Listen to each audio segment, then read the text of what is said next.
Shri Piyush Goyal, Honorable Minister of Railway and Commerce and Industry, Shri Prahlad Joshi, Honorable Minister of Coal, Mines and Parliamentary Affairs, Shri R.K. Singh, Honorable Minister of State, Power and New Renewable Energy, and Minister of State, Skill Development and Entrepreneurship, Dr. Yargin, leaders from the oil and gas sector, friends from the media, ladies and gentlemen.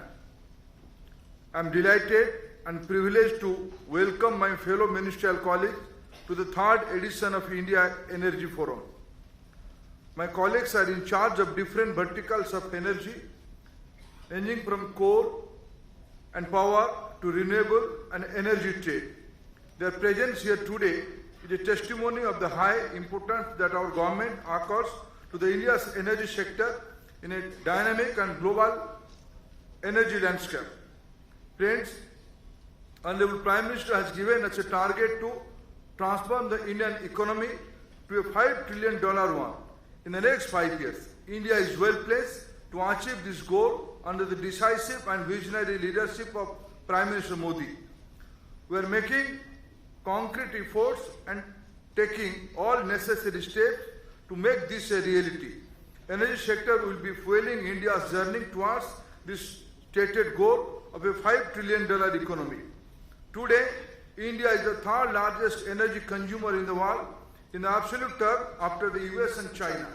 However, per capita energy consumption in India is only about one-third of the world's average.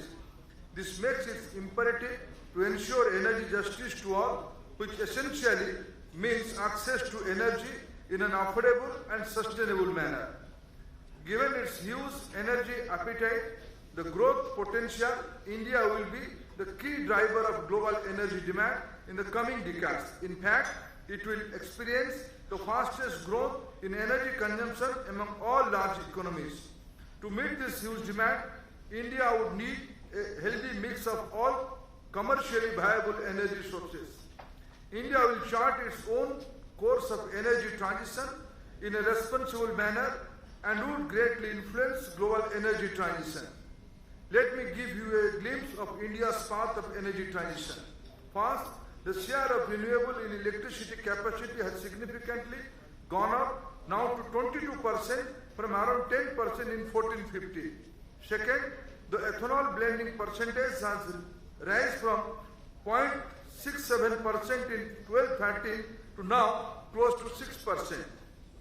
Finally, more than 95% households now have access to LPG, making their kitchens smoke-free. We are preparing for a low-carbon energy future underpinned by our government's aim to set up a 450 gigawatt of renewable energy capacity by 2030. As the penetration of variable renewable energy grows in the mix, it will be important for us to consider backup dispatchable generation source in our national electricity plan. Natural gas offers an option of a balancing fuel. Natural gas has proven capability to complement renewables. My colleagues in charge of Power Ministry may like to give more insight on this issue. Similarly, the fuels of the future will have the greatest impact in choice of transport, where several fuels will be in play both in absolute and hybrid ways.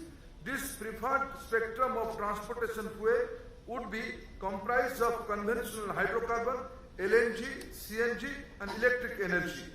LNG as a transportation fuel for the long haul and heavy duty transport like railway offers tremendous potential.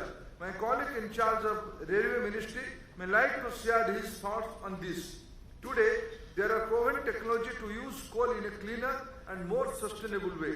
We are setting up a fertilizer plant in the state of Odisha, which should be first of its kind in terms of using coal gasification technology. We are also having technology to extract coal-bed methane. My colleague in charge of Coal Ministry may like to throw more lights on this subject. Eagerly, energy has become an essential commodity in our bilateral trade engagements with several key trading partners and in the positioning India as an important strategic player in global energy landscape. I would urge my colleague in charge of Commerce and Industry Ministry to share more insight on this. With these few thoughts, let me once again welcome all my fellow ministers for gracing the event, and I look forward to listening to their perspectives. Thank you, friends.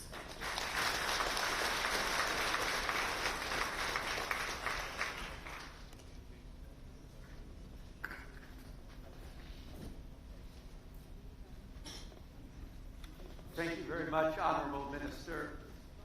You have not only laid out the general plan of this conference, but very much the topics for this morning. You described how much has been accomplished in terms of reform under the Honorable Prime Minister Modi, but you pointed out that while India is the third largest energy consumer in the world, one-third, its per capita use is only one-third of the world average, so much has to be done. So we thank you for encouraging your fellow ministers to be here. And I have to say, as I look at this panel, that we have an energy powerhouse right here that will be able to really give us perspective on what to expect in terms of India's energy development. So welcome to Honorable Minister Goyal, Minister Joshi, and Minister Singh. I thought I might start, Minister Goyal, by asking you, where you're of commerce and industry, there is a slowdown in the Indian economy. What do you see as the reasons, and what's necessary to use your other responsibility of the railways to get the economy back on track? Thank you, Mr. Yakin, for being with us once again in India. You have always been a great supporter of the country, and all of us, I think, really value your guidance, the suggestions I have at least received from you from time to time, as is my colleague Dharmendraji. And I assure you it's only Dharmendra and you who could get all of us in the middle of elections in India in two important states to come into this program today. Thank you very much, Dharmendraji, for giving us this opportunity. The Indian economy today is very much aligned with the world economy. The trade wars, the challenges that has thrown up, the fact that we had a pretty good run for almost 4 or 5 years before the last 2 quarters, probably incited in the whole economy a little bit of a period where there's right sizing of certain sectors, there's some right sizing of opportunities in different areas. I do see the slowdown, but I don't get unduly perturbed about it. I think it's an opportunity for all of us to reassess capacities, productivity, costs of production, and it's been happening periodically. I've been in the business world before I became a minister for nearly 30 years, and I have yet to see any period of time where periodically we've not had this structural adjustment program. I think once the periods start getting better and better, we tend to loosen up our systems a little bit. We don't care if we use a little bit more energy. We don't care if our productivity goes down a little bit. Times are good, profits are welcome. And every few years there's a little bit of this kind of a structural adjustment. Of course, India being an economy with huge opportunities, could well do without this kind of a slowdown. And that's what all of us are working towards. We are working towards seeing how each area can help re-energize our own sectors. In the railways, for example, between the last 5 years collectively, we've had an investment program which was nearly 2.5 times of what prevailed in the earlier 5 years. And the Honorable Prime Minister Shri Narendra Modi has charted out a vision, some of which he shared with me as recently as yesterday evening, after a grueling day of campaign and discussions with the Netherlands, His Majesty the Queen and Her Highness. Despite that, he was very keen to see how the railways can focus on its $700 billion program of investment in the next 12 years to truly become both an engine of growth as well as bring down the logistics costs, which will impact all of industry in the country. Similarly, on the infrastructure side, the overall vision of the next 5 years to invest nearly $1.4 trillion will certainly drive growth, will certainly bring back that mojo into the industry. We are very confident of that. The energy sector has a big role to play. I was reading my colleague and friend Dharmendraji's comment yesterday about a potential $60-70 billion investment program in the energy sector. Personally, I think between energy, and if energy becomes a viable proposition or an attractive low-cost proposition, then the chemical and petrochemical sector, together, both of these can truly drive back growth into the economy. My own sense is the energy sector is at the cusp of a revolution in the country which no other country in the world has ever seen before. And that revolution is? The revolution is the fact that we are willing to engage with modern technology. Right. The revolution is the fact that we are looking at self-sufficiency in domestic production, particularly in a subject very close to you, which is gas. And I think gas is going to be the driver of the economy in the days to come. I was reading in the papers a huge investment in one of our gas companies by an international major. And every time I used to read their advertisements whenever you pass through an aero bridge to board a plane, I used to think, when are they going to start coming to India beyond the advertisements? And they did. I'm very happy to hear that and read that today.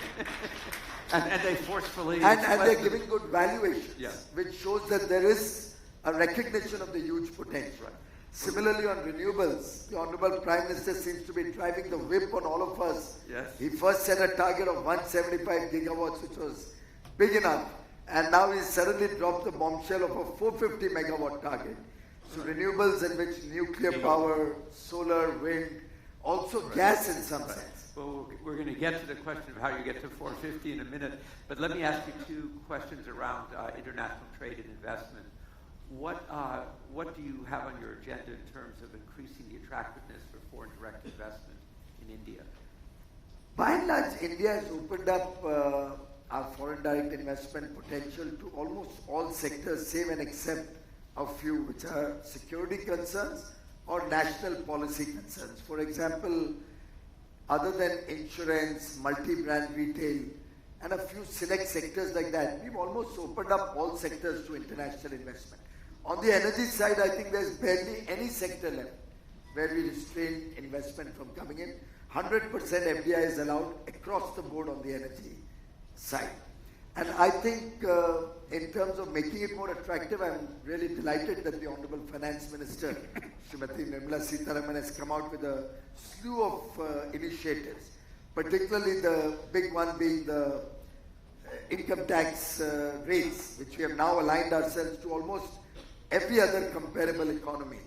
And I'm sure that the single window that we are trying to create, along with all the other ministries and under the guidance of Prime Minister Modi, in which we are really trying to create a setup where states, local bodies, the major local bodies, and the central government literally work out of an office or on the internet through the cloud, making it a seamless process so that a person sitting in the United States can literally get all his work done sitting over there through a single window without opening new doors behind that window, which has been the past experience. So you do mention the United States. So what is the current state of the trade disputes between the United States and India? We actually have no dispute. I No, think so everything's fine? I don't think we have any dispute.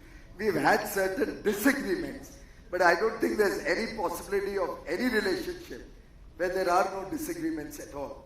So I think we welcome a certain little bit of, in Hindi the word is no joke, a little bit of, let's say, uncertainty always helps in taking things forward. So they withdrew our GSP, we did some retaliatory tariff. Now whether that's a dispute in the eyes of some, I think it opened up an opportunity for me to have much more dialogue with my colleague Bob, and we've had some wonderful discussions. I think it will only help us to go further in our trade dialogue and expand trade mutually. And do you think, what's the role of U.S. energy exports to India within the trade balance? Huge. I think Mr. Pradhan has been able to get some very good trade going between the US and India on the oil side, on the gas side. There's good potential for us to work together also on nuclear. Right. And to my mind, the US and India is one relationship which is robust, which has huge potential going forward. And both Mr. Lighthizer and I have discussed that we should not look at incremental growth in our relationship. We should be looking at a quantum leap. And we both set a $500 billion target amongst ourselves. Right. Well, you mentioned going from 175 gigawatts to 450 gigawatts of renewables. Minister Singh, do you want to tell us how you do that? When the Prime Minister said that we should establish 175 gigawatts of renewable energy capacity by 2022, that looked huge. But today, we've established already 83,000 megawatts, that's 83 gigawatts.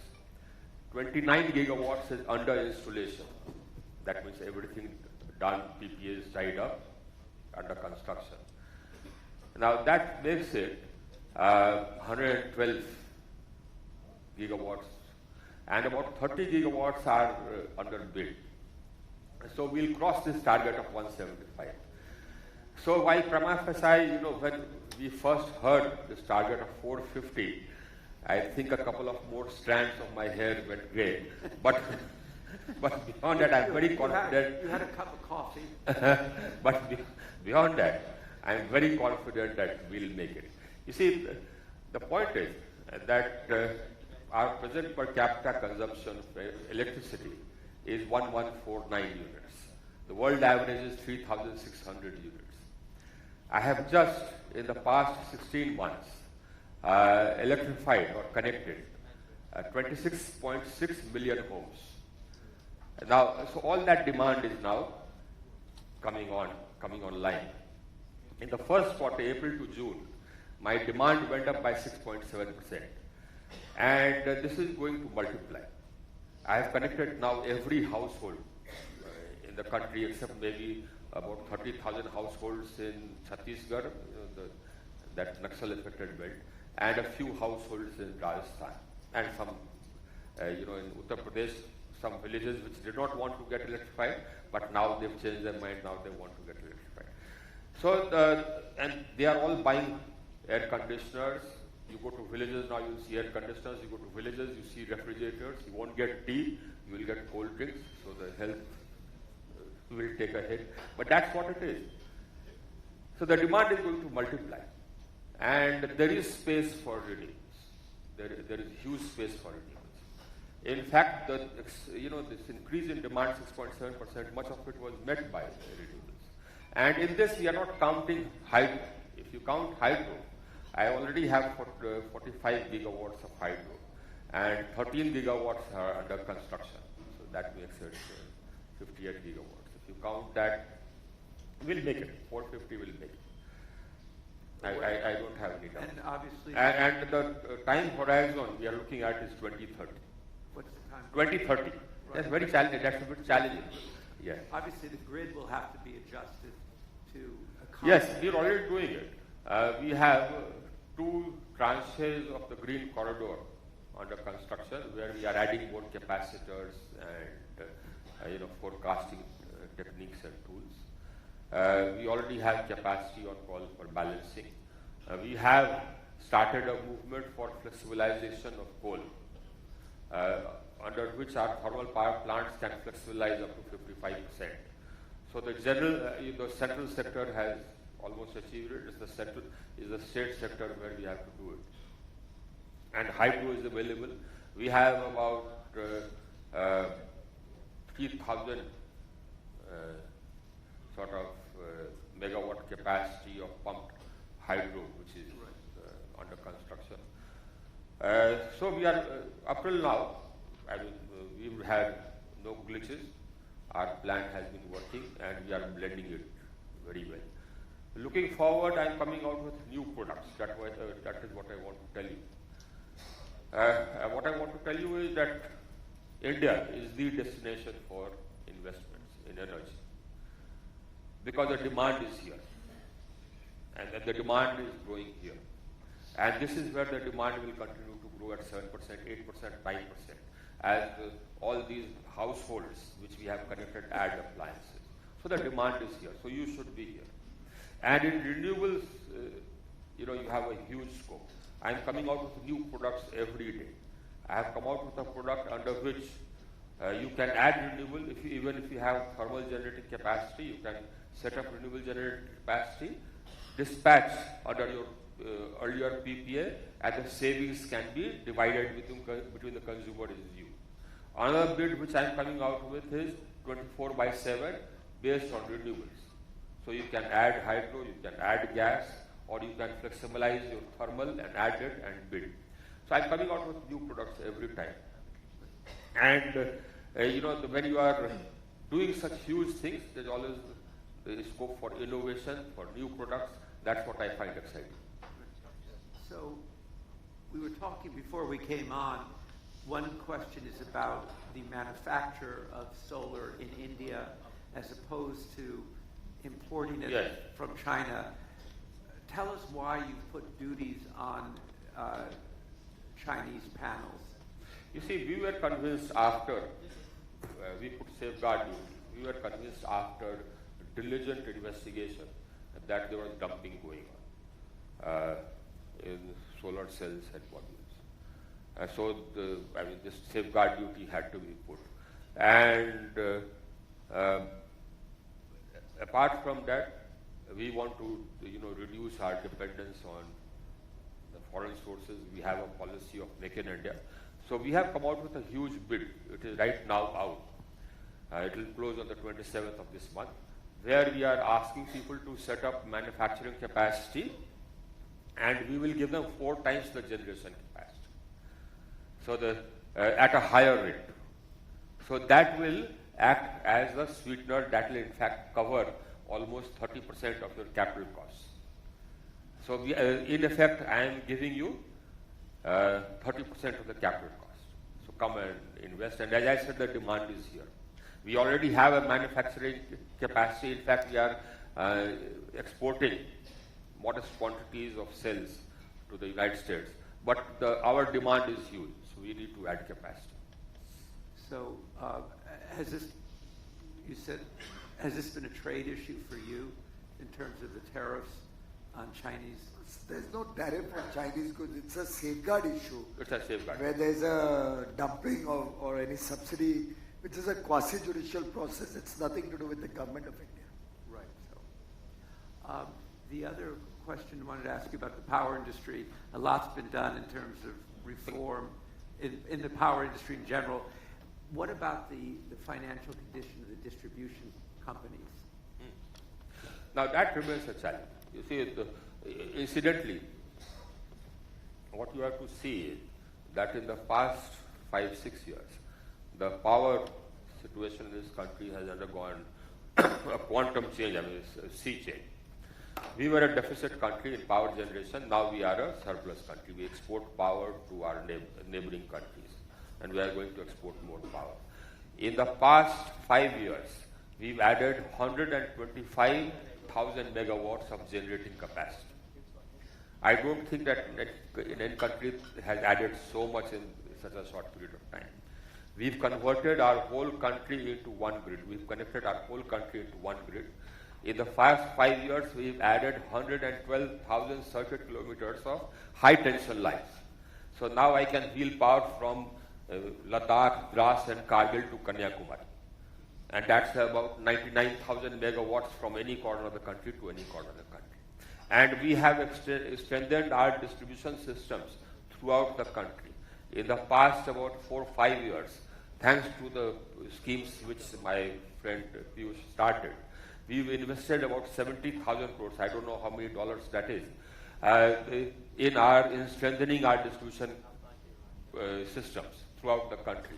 We've added huge numbers of substations, LT lines, ST lines, transformers, everything. So now we can supply power to every home in an uninterrupted fashion. So that is where we are at. Now about the finances. Now all this has been made possible because the financials work. Now, off and on, in some states, in some discoms, I find that there is stress. In fact, we found that in some discoms the losses are high. So we started a scheme. My colleague started this scheme, under which the discoms were incentivized to reduce the losses. The losses have come down, and now they are at about 18%, but 18% is still high. So I am starting another scheme to bring it down further. And we just had 2 days back a conference of all the energy ministerial states, where I said that we are going to come out with this next program where we bring down the losses further, so that the distribution companies become more viable. But the contracts and the payment systems, they are all commercially viable, they all work. We just need to make it stronger, because as far as I am concerned, I do not believe in any sag whatsoever. If the system has to be tight, it has to be tight. So I have recently made it a rule that before power is dispatched, you have to give an LC. Earlier, people used to pay. The credit period is 45 days. I said nothing doing, you give an LC. So now power is dispatched only when a letter of credit from a bank is given. So I mean, we are tightening procedures. Minister Joshi, yesterday we had a lot of discussion about energy transition, and I think there was general agreement that there is an energy transition, but no agreement as to what the energy transition is. Obviously, coal is central to India's electric generation. How do you see the role of coal in the future in terms of India's power sector? See, as a Minister of Coal, my mandate is to produce more coal and provide the electricity Okay, just to be clear, your mandate's more coal. providing the power to all. This is the mandate. But having said that, we are equally concerned about the environment issues also. And whatever is needed to be done for all such issues, environmental issues, and another, according to me, another 25-30 years for Indian energy need, coal is needed. And accordingly, 55% of the coal, energy basket, 55% is manufactured by the coal. And after 70 years, today, after the present Prime Minister took over, we are able to supply electricity to the all. Otherwise, the situation was different. So having such a situation, keeping in the mind environment, we need to produce the coal, and for that we have taken so many measures, especially to improve the coal production and also concerned about the environment also. Right. So at this point, do you see closing the gap between production and demand in terms of more domestic production? Yeah, we have planned, and also, recently, as Piyush already said, we have opened up the sector for the FDI automatic route. And for that, we are formulating in the coal ministry the various policies where we can attract the more foreign investors and also the private sector within India also.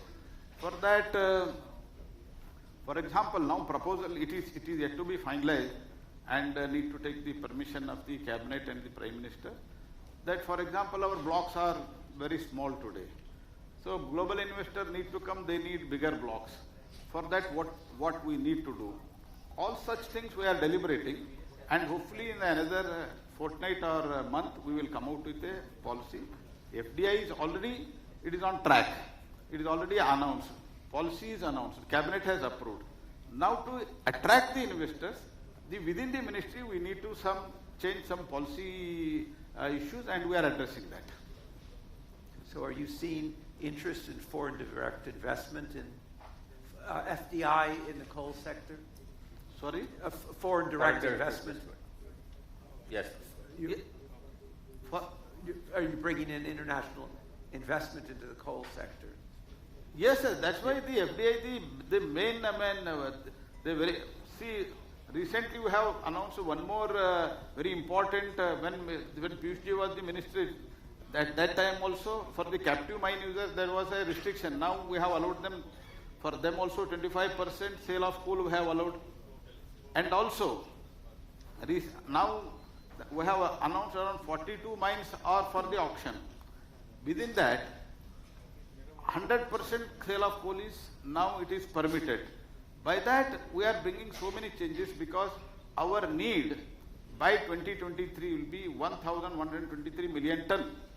Today it is around 700 odd. To fill up that gap, we are aware that we need to change the policies and we are doing that. Right. And what about technology, coal gasification, cleaner coal? How does that fit into your mandate? No, that as you already said, culture fertilizers, what Sri Dharmendra ji quoted, it has already started. That is coal-based production of ammonia and urea. That is we have already done. And on pilot basis, we are allocating some blocks for the coal gasification. And that is for methanol, coal methanol plant, and that is surface gasification. All such things we have, and mitigation of extraction and dredge of coal bed methane. That also it is, we are already working on that, and the process is on. And on pilot basis, we have allotted to these coal blocks for coal gasification to the many public sector. If that is, after looking at its success, further the policy will be strengthened and we will make it sure that coal gasification will have a place in Indian energy basket. May I supplement? Yes, please. I would like you all to feel free to make this a common I think conversation. first of all, it's important for all the distinguished guests here and participants in this program to understand the context in which India uses coal. All over the world, coal was the primary driver of energy needs, particularly low-cost energy, during the development cycle of different nations. The United States, Europe, all have used coal extensively. China, Russia, all have used coal extensively to meet their development imperatives. They couldn't have reached where they are today if they had not used huge amounts of coal. Even today, as we speak, our per capita consumption of coal in India is probably 1/7 or 1/8 of what it is in the 1/10 1/10 compared to US. of what it is in the US even today as we speak. Even in absolute terms, the US consumes nearly twice as much coal as India consumes as we speak in 2018-19. It's a very good point. And I think we must recognize that India has its own development imperatives. India needs policy space to grow our economy, to meet the energy needs of our people, to bring prosperity to our people. Both the ministers are working for power for all and taking power 24/7 to every home, giving industry power 24/7 so that the diesel generation is a thing of the past, will help the environment much more. And therefore I think it's very important that India continues to pursue an aggressive coal production policy. We have certain dependencies on import, particularly on the coking coal side, which is unavoidable because our coking coal reserves in Raniganj and Jharia are under fires for nearly a century now. But the ministry is working very actively to pull them out of the fire and extinguish that so that we can improve our own domestic coking coal production.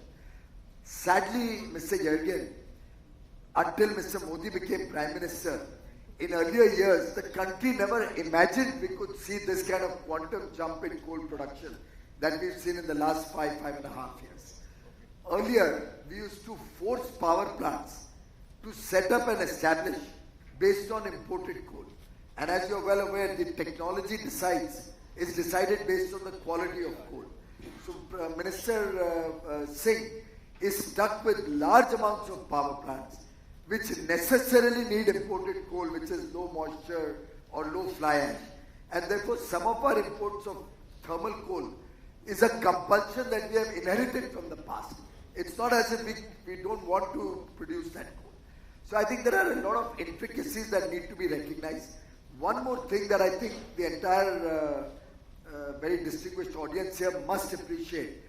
All our energy plans for renewable energy will go kaput if we don't have large amounts of power in the grid in which we can absorb renewable energy. I don't think any technical person here will have any doubt in his mind, including you, that unless there's a base load in the grid, you can't put in wind energy, you can't put in solar energy. You need the base load to be there to be able to infuse this. We had about 12 or 13 studies commissioned, all of which reports are in public domain in the Power Ministry, which explain that we will need to have much more gas-based thermal power in the system to be able to infuse such large quantities of renewable power. Again, gas has an important role to play for balancing the grid, and which is why I think Mr. Pradhan has been on the right track consistently. Very often we have had arguments and fights when I said I can't use gas, it's too expensive. And he said, but without gas you can't do renewable energy. So you need to balance your grid. So who's won?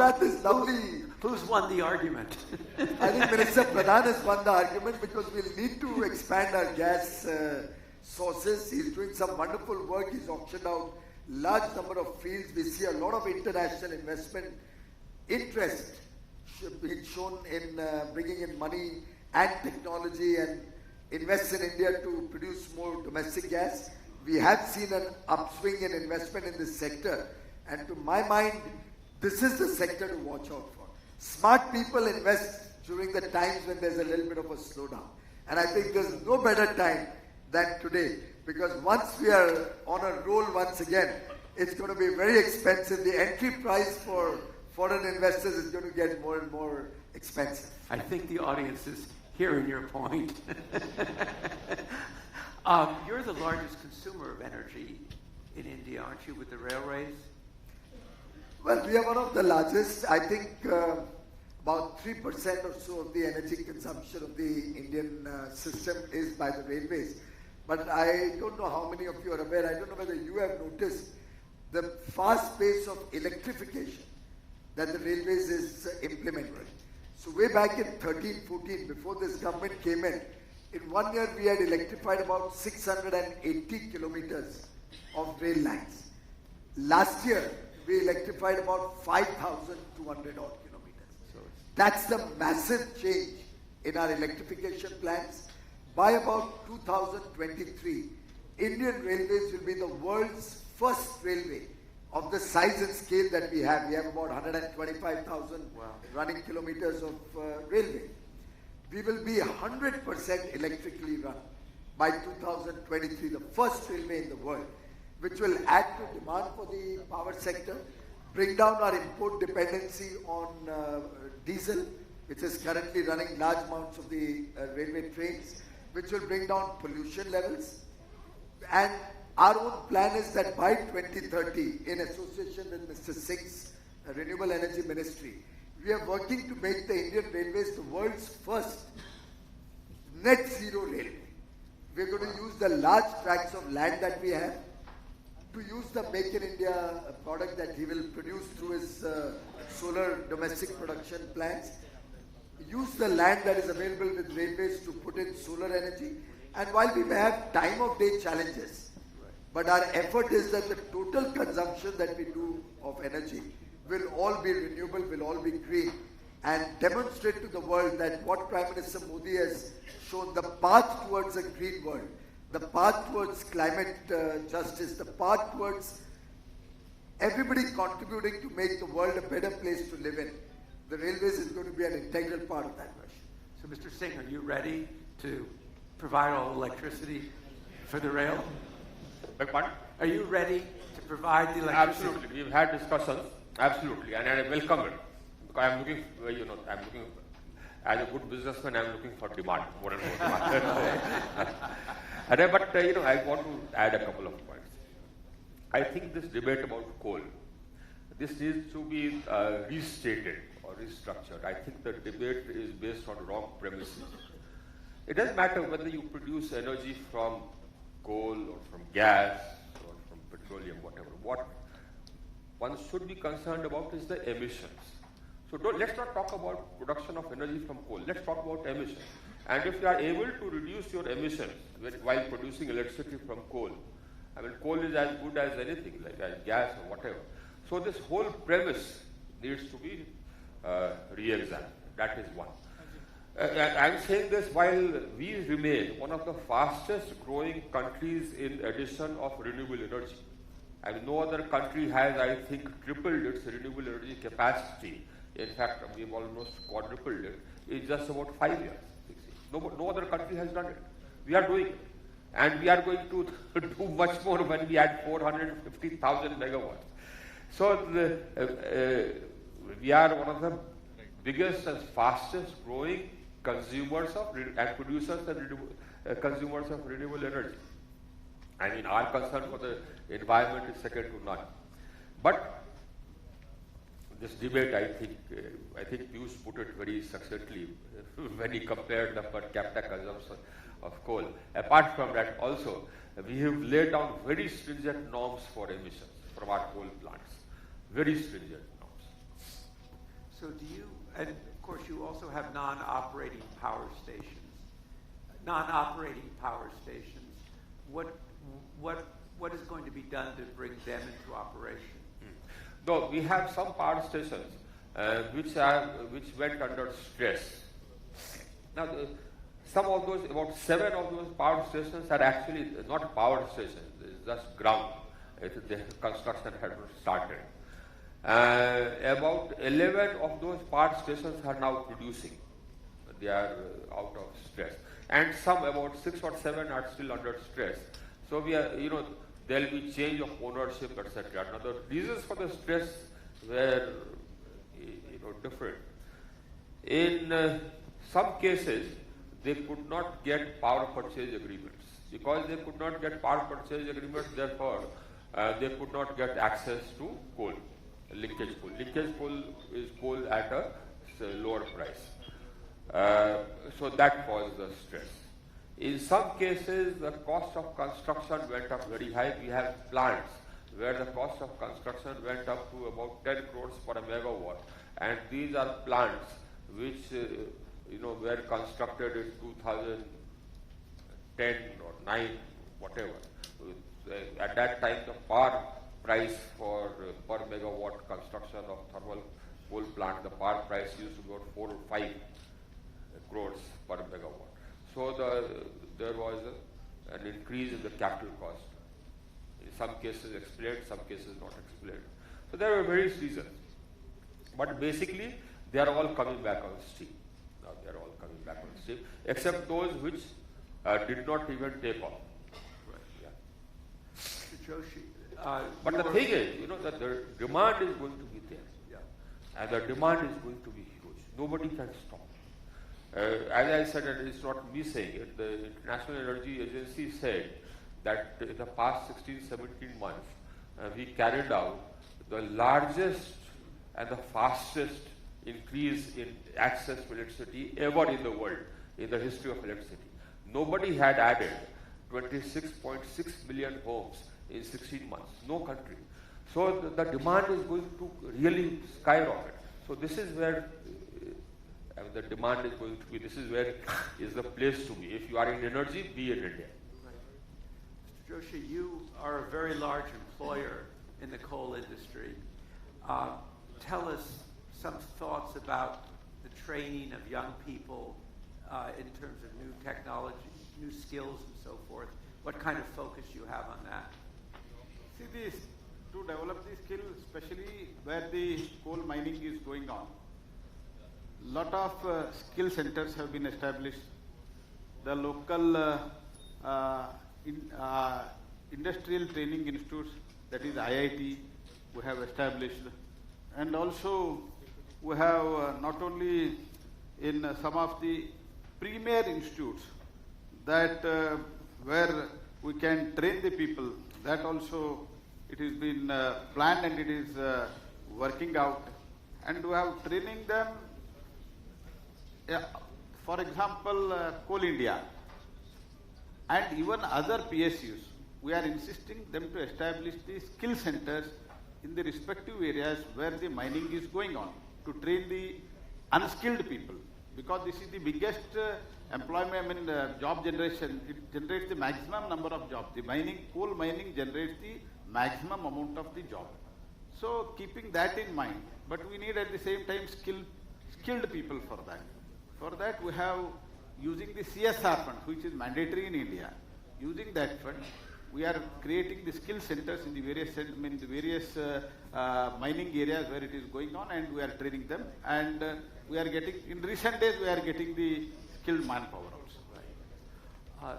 Another topic that has come up over the last 2 days is the renewed focus on carbon capture, use and storage. Is that something that your ministry is putting effort into? No, carbon storage, see, as I have already told, we are equally concerned about it. We have to store it.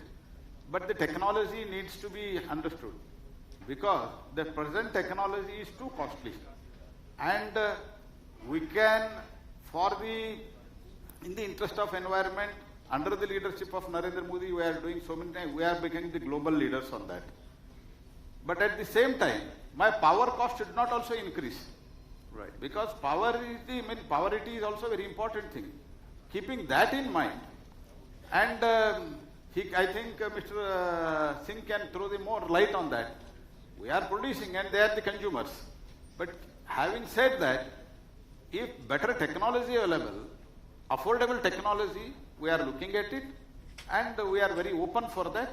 And even Power Ministry is also thinking on that. Can I supplement on this carbon Please. capture?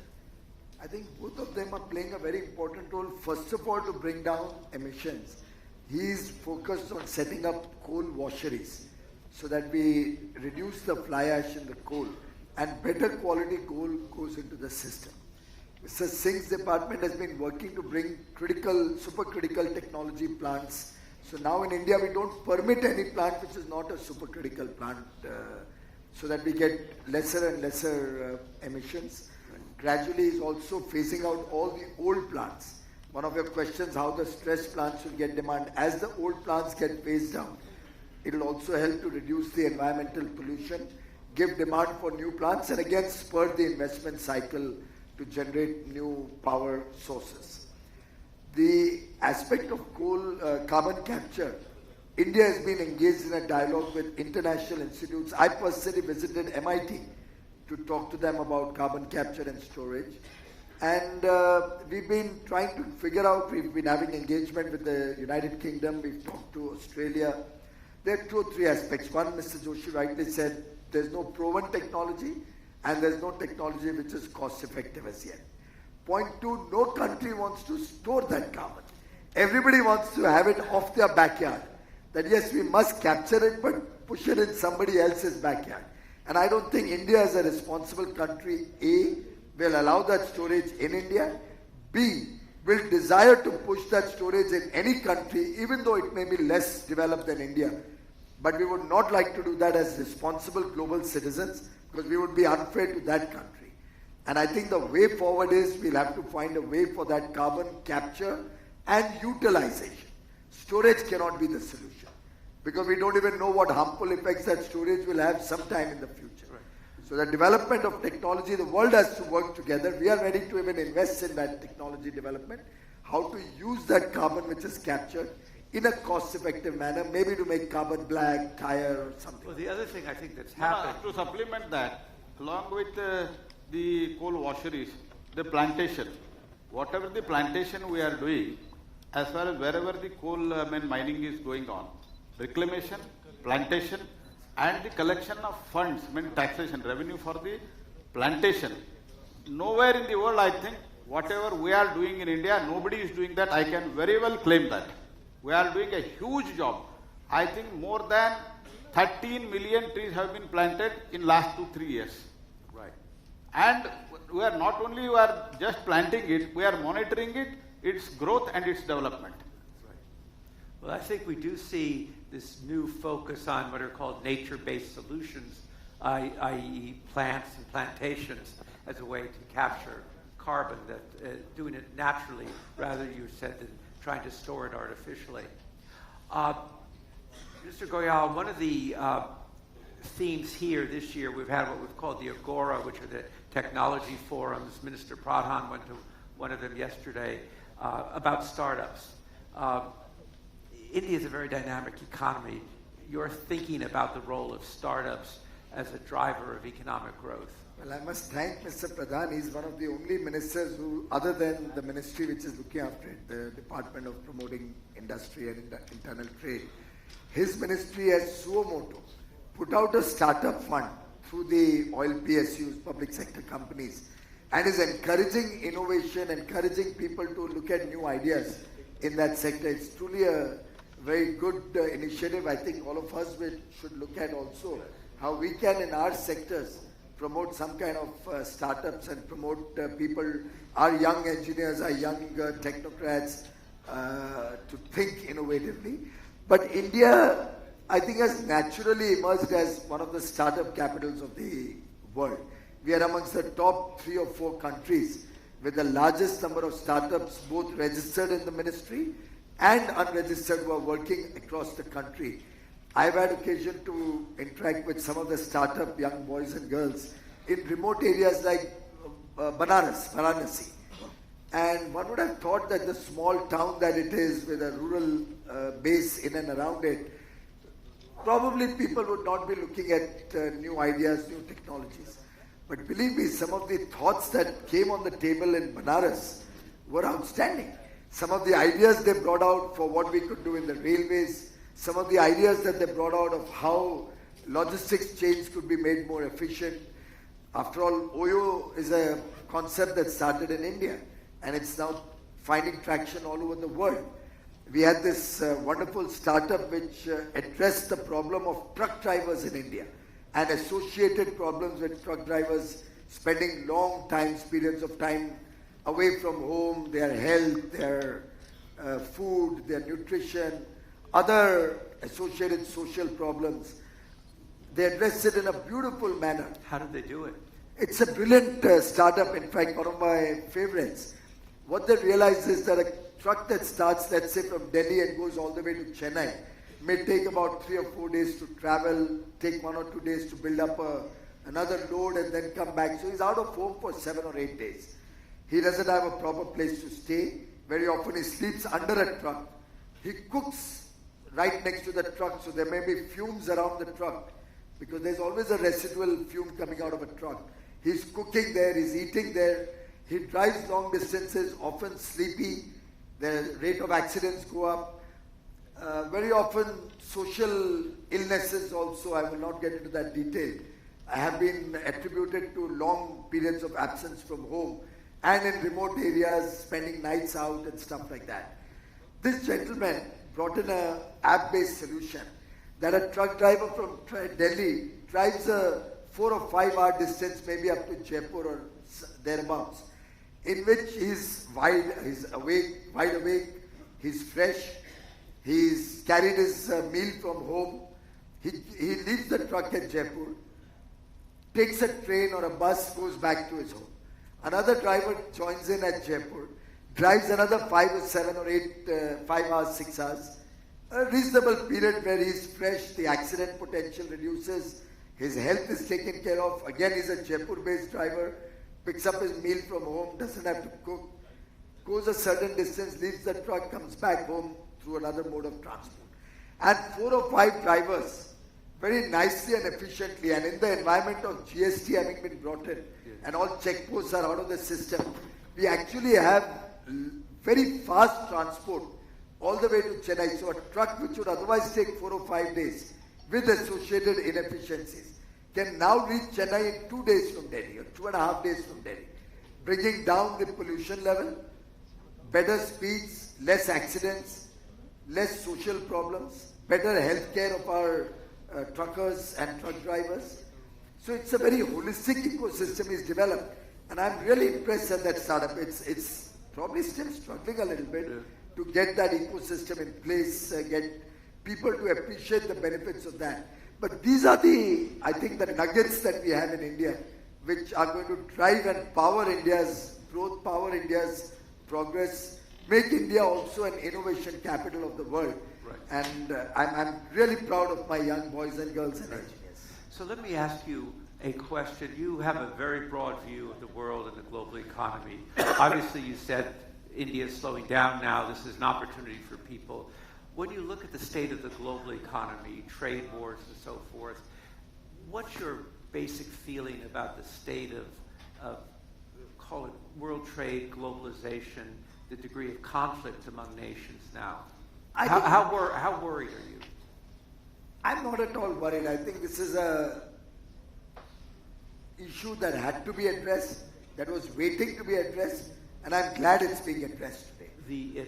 The current problems that are being sorted out. Right. I mean, end of the day, we can't have certain geographies who are going to have spoken and unspoken subsidies, who are going to have an ecosystem in which really it's an unfair trade and unfair competition amongst companies. We cannot have a situation where the prosperous nations outsource their entire pollution and outsource their entire emission to the developing world by setting up manufacturing bases there in the garb of just creating jobs, but at the same time take away the health of the people and the future prosperity of the nation in the long run by outsourcing their problems to remote parts of the world. I think we'll need to have a more balanced development across the world. We'll need to have more and more distributed sources of wealth creation. And to my mind, this right sizing of trade imbalances, this effort that different parts of the world are doing to bring back manufacturing to their own countries to ensure that there's more free trade but also fair trade is in the interests of all countries. India is happy to engage in this new evolving world trade, new dynamics of world trade, where I think multilateralism will prevail, but multilateralism will also be more fair and honest, and there will be a global effort to come out of unfair trade practices. Right. Well, we thank you. It's very timely to have that perspective, and thank you for that. And thank the three honorable ministers for this really excellent discussion about India's power, coal, and commerce and railroads. So please join me. Thank you for a great discussion. Thank you. You received the Carnot Prize, didn't you? Yes, many congratulations.